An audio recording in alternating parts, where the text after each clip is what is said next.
ভারতে যেখানে একটা সাধারণ ফ্লাইওভার বানাতে একটা পুরো প্রজন্ম লেগে যেতে পারে, সেখানে শতাব্দীর সবচাইতে বিতর্কিত একটা প্রকল্পের কাজ শেষ হয়ে গেল অবিশ্বাস্য গতিতে।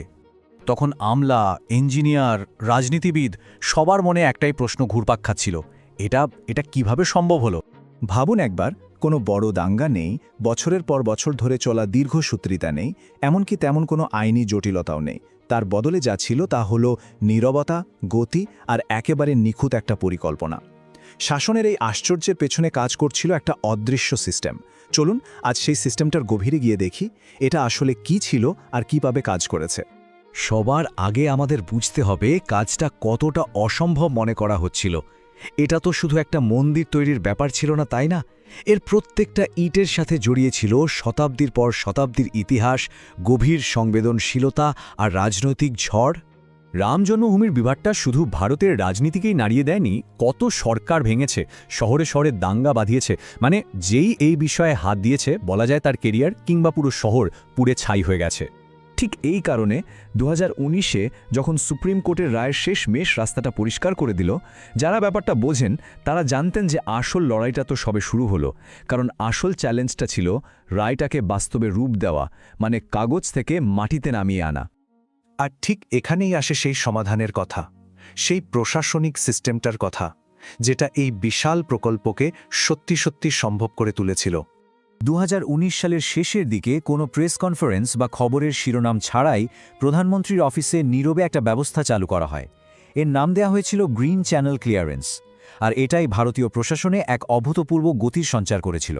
আচ্ছা, এই সিস্টেমটা কিভাবে কাজ করে সেটা দেখলেই বোঝা যায় যে এটা আমাদের পরিচিত ভারতীয় আমলাতন্ত্রের ঠিক উল্টো। যেখানে সাধারণত একটা ফাইল এক টেবিল থেকে অন্য টেবিলে যেতেই মাস পেরিয়ে যায়, সেখানে এই গ্রিন চ্যানেল সিস্টেমে পরিবেশ, সংস্কৃতি, রেল, স্বরাষ্ট্র সবকটা মন্ত্রককে ডিজিটালি একটাই টাইমলাইনের সাথে বেঁধে দেওয়া হয়েছিল। একটা বাস্তব উদাহরণ দিলে ব্যাপারটা আরও পরিষ্কার হবে। ভাবুন, হাজার হাজার টন পাথর বিভিন্ন রাজ্যের মধ্যে দিয়ে নিয়ে আসতে সাধারণত মাসের পর মাস লেগে যায় শুধু কাগজপত্রের কাজেই। কিন্তু গ্রিন চ্যানেলের অধীনে রাজ্য সীমানায় কয়েক ঘন্টার মধ্যে কার্গো ছাড়পত্র পেয়ে যাচ্ছিল। এটা কিন্তু কোনো বিশেষ সুবিধা ছিল না, এটা ছিল নিখুঁত কোঅর্ডিনেশন। কিন্তু এই পুরো ব্যবস্থাটা শুধু গতির জন্য তৈরি হয়নি, এর পিছনে একটা গভীর দর্শনও কাজ করছিল। চলুন এবার কিভাবে থেকে সরে গিয়ে কেন এই পথে এগোনো হলো সেই দিকে একটু নজর দেওয়া যাক। ঘোষিত লক্ষ্য ছিল একটাই, অন্তর্ভুক্তিমূলক স্থিতিশীলতা। প্রধানমন্ত্রীর কাছে রাম মন্দির কোনো আধিপত্যের প্রতীক ছিল না, বরং এটা ছিল একটা দীর্ঘস্থায়ী জাতীয় ক্ষতের সমাপ্তি। এই কারণেই গ্রিন চ্যানেলটা শুধু পাথর বা স্টিলের জন্য তৈরি হয়নি, এটা তৈরি হয়েছিল মানুষের কথা ভেবে। দেখুন, এই অন্তর্ভুক্তিমূলক পদ্ধতির পেছনের কৌশলগত ভাবনাটা কিন্তু খুব সহজ। বিশৃঙ্খলা তৈরি হলে দিন শেষে কোনো সম্প্রদায়েরই লাভ হয় না, কিন্তু স্থিতিশীলতা এলে তার সুবিধা স্থানীয় দোকানদার থেকে শুরু করে তীর্থযাত্রী এবং সাধারণ বাসিন্দা, হিন্দু, মুসলিম, শিখ, খ্রিস্টান সবার কাছেই পৌঁছায়।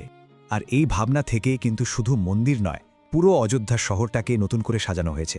নতুন এয়ারপোর্ট, চড়া রাস্তা, উন্নত হাসপাতাল, এই সব কিছুই করা হয়েছে শহরের সমস্ত বাসিন্দাদের কথা মাথায় রেখে, শুধু তীর্থযাত্রীদের জন্য নয়। একেই বলা হয় প্রিভেন্টিভ গভর্নেন্স বা প্রতিরোধমূলক শাসন। এবার একটু রাজনৈতিক ঝুঁকি আর অনুপ্রেরণার দিকটা দেখা যাক। সত্যি বলতে এই প্রজেক্টটা ছিল রাষ্ট্রীয় ক্ষমতার এক বিরাট পরীক্ষা।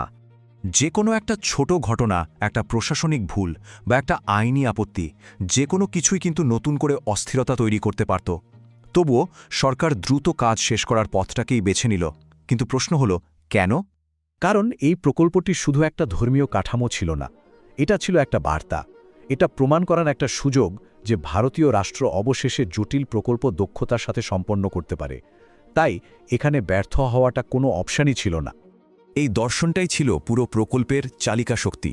ঐতিহাসিক ক্ষতকে এড়িয়ে না গিয়ে সেটার মুখোমুখি হয়ে সমাধান করার মাধ্যমে ভবিষ্যতের পথে এগিয়ে যাওয়া সম্ভব, এটাই ছিল মূল ভাবনা।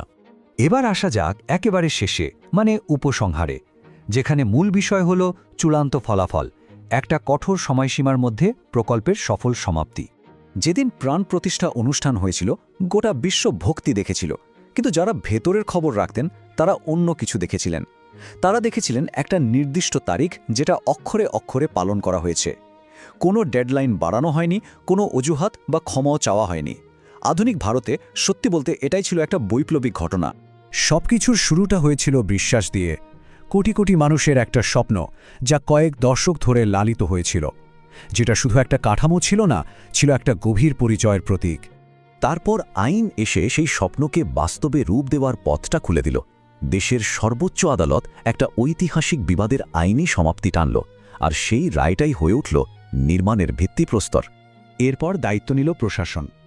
সেই অদৃশ্য অথচ দক্ষ সিস্টেমটা নিশ্চিত করল যে ইতিহাসের সবচাইতে সংবেদনশীল নির্মাণ কাজটা কোনোরকম বিশৃঙ্খলা ছাড়াই শেষ হবে, আর দেশের সামাজিক কাঠামো অটুট থাকবে। আর সবকিছুর ওপরে ছিল নেতৃত্ব, যা বিভাজনের উস্কানির বদলে স্থিতিশীলতাকে বেছে নিয়েছিল, কেবল একজনের জন্য নয়, সকলের জন্য। একটা সিদ্ধান্ত যা শুধু মন্দির নয়, পুরো শহরের ভবিষ্যৎটাই নির্ধারণ করে দিয়েছিল।